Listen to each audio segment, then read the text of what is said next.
భగవాన్ శ్రీ మీడియాకు స్వాగతం. ప్రతి క్షణం సామాన్యుడి పక్షం. నేటి వార్తా విశేషాలు. మానవులకు నీరే ప్రాణాధారమని గ్రహించిన ప్రపంచ ప్రఖ్యాతిగాంచిన అపర భగీరథుడు భగవాన్ శ్రీ సత్యసాయి బాబా ప్రతి మారుమూల ప్రాంతానికి శుద్ధ జల నీటిని సరఫరా చేశారు. కొద్ది కాలం ఎల్లంటి వారు వాటికి మేనేజ్మెంట్ నిర్వహించారు. కొన్ని రాజకీయ శక్తుల గ్రహాల వలన నీటి సరఫరా ఆగిపోయింది, మేనేజ్మెంట్ ఆగిపోయింది. వేతనాల కోసం నీటి కార్మికులు రోడ్డెక్కారు. ప్యూరిఫైడ్ డ్రింకింగ్ వాటర్ పాయింట్లు పుట్టగొడుగుల్లా పుట్టుకొచ్చాయి. కొత్త సీసాలో పాత నీరు పోసి ప్యూరిఫైడ్ డ్రింకింగ్ వాటర్ అని ప్రజలను మోసం చేస్తున్నారు. కనుక ఇప్పటికైనా ప్రభుత్వం స్పందించి సత్యసాయి వాటర్ ప్రాజెక్ట్ కార్మికులకు వేతనాలు చెల్లించి ఉద్యోగ భద్రత కల్పించి ప్రజలకు శుద్ధ జల నీటిని సరఫరా చేయాలని శ్రీ సత్యసాయి జిల్లా పుట్టపర్తి నియోజకవర్గం నల్లమాడ మండల కేంద్రం శ్రీ సత్యసాయి వాటర్ ప్లాంట్ దగ్గర కార్మికులు బైఠాయించి నినాదాలు చేశారు. వైసీపీ ప్రభుత్వ హయాంలో 2,50,00,000తో కొనసాగినటువంటి వాటర్ సప్లై ప్రాజెక్ట్ని అప్పటి ముఖ్యమంత్రి వైఎస్ జగన్మోహన్ రెడ్డి గారు రివర్స్ టెండరింగ్ విధానంతో కేవలము 1,50,00,000తో కొనసాగించాలి అని ఆయన ముండి వైఖరితో కార్మికుల యొక్క వేతనాలు సరైన సమయంలో ఇవ్వలేకపోయినది. కారణం 2,50,00,000 ఎక్కడ, 2,50,00,000 ఎక్కడ, 1,50,00,000 ఎక్కడ? ఏ మాదిరిగా 570 మంది కార్మికులకు వేతనాలు చెల్లిస్తారు. ఎల్లంటి ఒక సంస్థ, ఆ సంస్థ నెల పేమెంట్లో 1వ తారీఖే వేసేవాళ్ళు. ఎందుకంటే ఆ రోజు అప్పుడు ప్రభుత్వము 2,50,00,000 ఇవ్వడంతో మెయింటెనెన్స్ ప్రభుత్వ ఈ కార్మికుల యొక్క వేతనాలకి అప్పటికే సరిపోయేది. అయితే గత ప్రభుత్వ హయాంలో రివర్స్ టెండరింగ్ పెట్టడం వల్ల ఈ కార్మికుల వేతనాలు కుదించడము, ఈ మెయింటెనెన్స్ వ్యవస్థను కుదించడం జరిగింది. 2,50,00,000తో జరిగేటువంటి పనులు కేవలము 1,50,00,000తో ఎలా జరుగుతుందని ఈ ప్రభుత్వాన్ని నేను ఈ ప్రభుత్వాల అధికారులను కూడా నేను అడుగుతున్నా.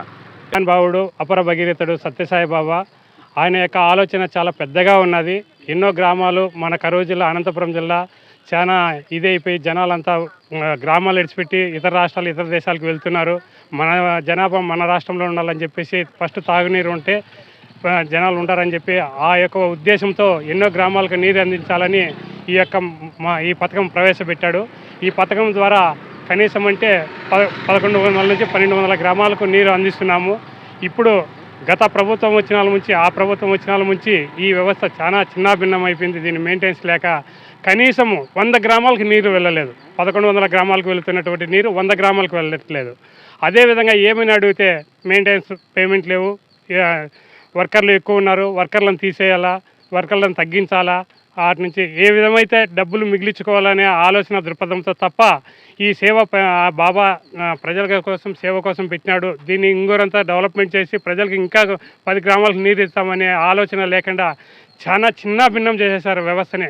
ఈ వ్యవస్థ అనేది చిన్న భిన్నం చేసి ఇప్పుడు ప్రస్తుతం వ్యవస్థ పూర్తి ముగిసిపోయే పరిస్థితిలో ఉంది. కాబట్టి దీనిపై ఈ వ్యవస్థను కాపాడుకోవాలా, వ్యవస్థను కాపాడుకుంటూ మా కుటుంబాలు మేము కాపాడుకోవాలా. కాబట్టి మాకు జీతాలు ఇస్తూ ఈ వ్యవస్థ కూడా బాగుండాలని చెప్పేసి ఈ ముఖ్యంగా ఈ 2 ఉద్దేశాలతో ఈ సమస్య అధికారం వచ్చింది. అధికారం వచ్చిన తర్వాత ప్రాజెక్టుని నిర్వీర్యం చేసి 6 నెలలకు, 7 నెలలకు, 8 నెలలకు రోడ్డు ఎక్కితే తప్ప జీతాలు రాని పరిస్థితికి దిగజార్చినారు జగన్మోహన్ రెడ్డి గారు.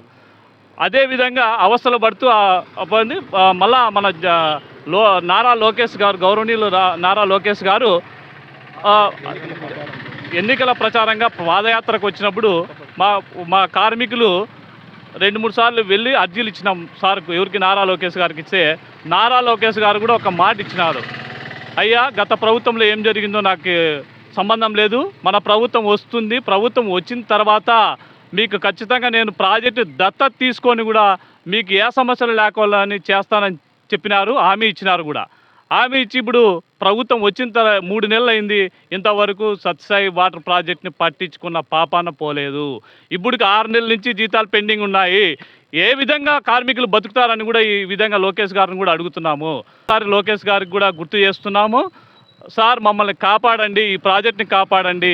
ఈ ప్రాజెక్ట్ని కాపాడుకునే బాధ్యత కార్మికులతో పాటు ఉమ్మడి అనంతపురం జిల్లాలో ఉన్నటువంటి ప్రజలందరికీ కూడా ఉందని కూడా ఈ సందర్భంగా తెలియజేస్తున్నాం.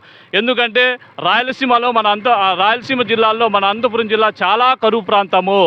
ఆ రోజు 1997లోనే సాయిబాబా గారు గుర్తించి కరువు ప్రాంతాన్ని గుర్తించి ఫ్లోరైడ్ లేని నీళ్ళు ఇవ్వాలని చెప్పేసి మహాసంకల్పంతో ఆ రోజు 1000 కోట్లు పెట్టి ఈ ప్రాజెక్ట్ని స్థాపించినారు.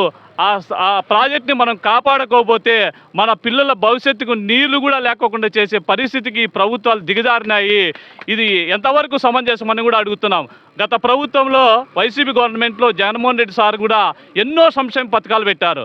ఒక్కో పథకం వచ్చేసి 300 కోట్లు, 400 కోట్లు, 500 కోట్లు, 600 కోట్లు ఇట్లా ఉన్నాయి. కానీ ఓన్లీ 30 కోట్లు పెట్టి సంవత్సరానికి ప్రాజెక్టుని నడపలేని దుస్థితికి ఈ ప్రభుత్వాలు పెన్షన్లన్నీ ధర్నా చేస్తారు. మా కర్మ ఏమో కానీ జీతాలు ఇయ్యన్నయ్య అనే సందర్భానికి దిగజార్చినారు ఈ ప్రభుత్వాలు. దయచేసి అర్థం చేసుకొని ప్రజలకు కూడా విజ్ఞప్తి చేస్తున్నాం. మేము నీళ్ళు ఇవ్వకూడదనే ఉద్దేశం అయితే ఏం లేదు. మా కడుపులు ఖాళీ విధిలేని పరిస్థితుల్లో రోడ్డు ఎక్కి ధర్నాలు చేసి నీళ్ళు ఆఫ్ చేసినామే తప్పితే మాకు ఇప్పుడు కూడా లోపల బాధ ఉంది. ఏం చేస్తాం, అయినా గత్యంతరం లేక ధర్నాలు కార్యక్రమం చేస్తున్నాము.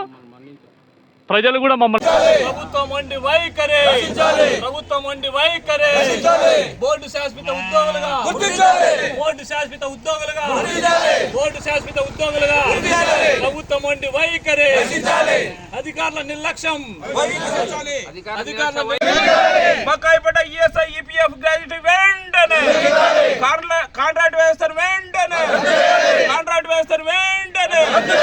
We want justice. We want justice. We want justice. We want justice. We want justice. బకాయిపడ్డ 6 నెలల వేతనాలు వెంటనే, బకాయిపడ్డ 6 నెలల వేతనాలు వెంటనే. అధికారుల ముందు వైఖరి, బోర్డు అధికారుల ముందు వైఖరి, బోర్డు అధికారుల ముందు వైఖరి, ప్రభుత్వ నిర్లక్ష్య వైఖరి, ప్రభుత్వ నిర్లక్ష్య వైఖరి, కార్మికుల ఐక్యత.